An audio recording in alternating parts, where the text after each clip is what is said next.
Aujourd'hui, on va parler d'une argile qui est souvent sous-estimée, qui est le kaolin. Le kaolin tient son nom de la ville de Gaoling en Chine, qu'on prononce aussi Kaoling. En France, on le retrouve en Bretagne, mais aussi dans la région autour de Limoges. C'est une argile qui est très connue donc pour son usage en céramique et aussi son usage pour les peaux fragiles, voire les peaux de bébé, comme par exemple le talc. Et donc cette argile est souvent perçue comme très légère pour les soins naturels. Or, elle a été au cœur de travaux médicaux très importants, notamment sur une maladie grave qui était le choléra. Et aujourd'hui, on vous propose donc d'explorer son usage historique à travers un document qu'on vous mettra en commentaire, qui est en anglais et qui nous provient du professeur Walker en 1921.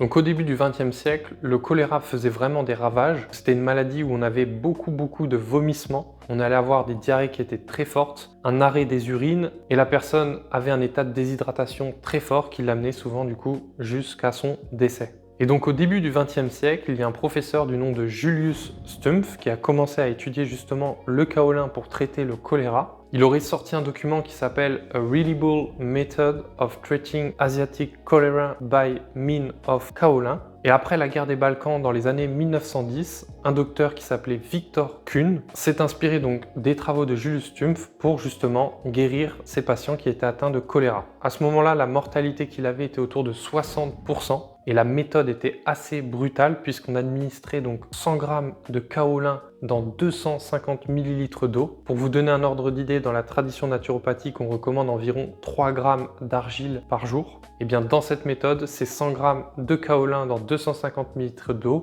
devaient être bu toutes les 30 minutes pendant 12 heures. À la fin des 12 heures, on arrivait avec 2,4 kg de kaolin ingéré. Et on a obtenu des résultats vraiment très intéressants puisque la mortalité a chuté de 60% à 3%. Un traitement brutal mais un résultat donc radical.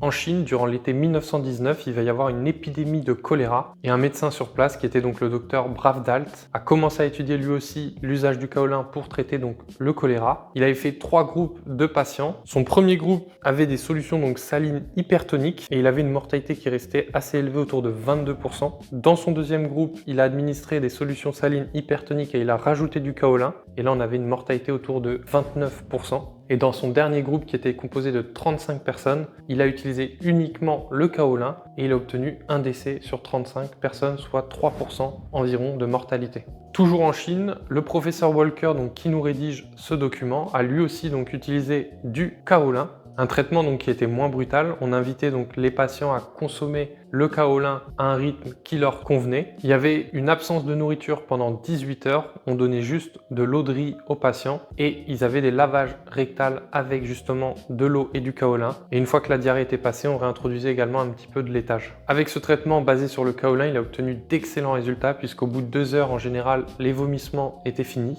Après 12 heures, on avait un arrêt de la diarrhée et en général, autour de 24 à 36 heures, on avait une reprise des urines normales. Et donc sur les 75 patients qu'il a accueillis, il n'y a eu aucun mort, malgré que certains arrivaient vraiment dans un état de détresse assez important.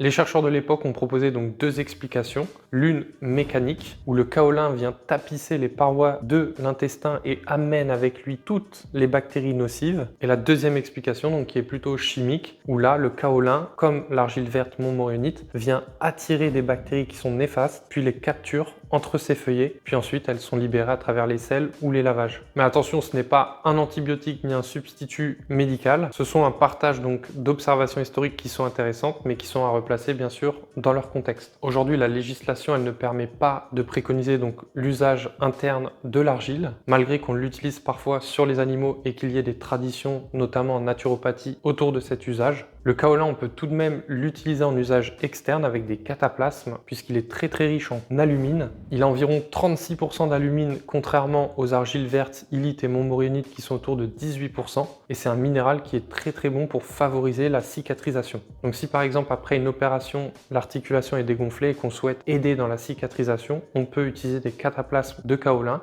Ça peut être également après une coupure, puisqu'il va être très intéressant, c'est un hémostatique naturel et il va aussi soutenir donc la la cicatrisation avec la présence en alumine. Ce sera donc moins actif comme une variété montmorillonite qui est réputée justement pour son activité, mais ce sera donc plus neutre, plus apaisant et intéressant pour la cicatrisation. Donc chez Antheos, nous proposons donc une argile montmorillonite qui est très pure puisque vous avez 95% d'argile avec 82% de montmorillonite. En ce moment, avec l'offre de Noël, vous aurez au choix un sachet d'argile blanche qui est du kaolin justement. Et vous pouvez également choisir une argile jaune ou rouge pour des soins cosmétiques au niveau du visage. Tous les détails se trouvent donc sur le site. On vous offre le sachet à partir de la formule donc 1 kg et à partir de 3 kg, on vous offre 2 sachets de votre choix. Après la commande, vous aurez accès donc à la plateforme Antheos où on récapitule les différents usages de l'argile. Bien sûr, vous pouvez en retrouver beaucoup sur notre chaîne YouTube, mais ici vous retrouverez tout qui est condensé au même endroit. Vous aurez donc les cataplasmes au foie par exemple au changement de saison ou même les bains de pieds d'argile quand vous souhaitez améliorer la circulation sanguine du bas du corps. Nous avons aussi créé un guide qui est gratuit, donc se soigner naturellement avec l'argile verte. Vous le retrouverez en commentaire avec le lien du document du professeur Walker. Vous apprendrez beaucoup de choses autour de l'argile d'un point de vue historique mais aussi comment l'utiliser. N'hésitez pas à poser vos questions en commentaire et si vous souhaitez passer une commande, vous pouvez aussi vous rassurer en allant consulter les avis sur Trustpilot. Merci à vous pour le visionnage et on vous dit donc à très bientôt avec Antheos.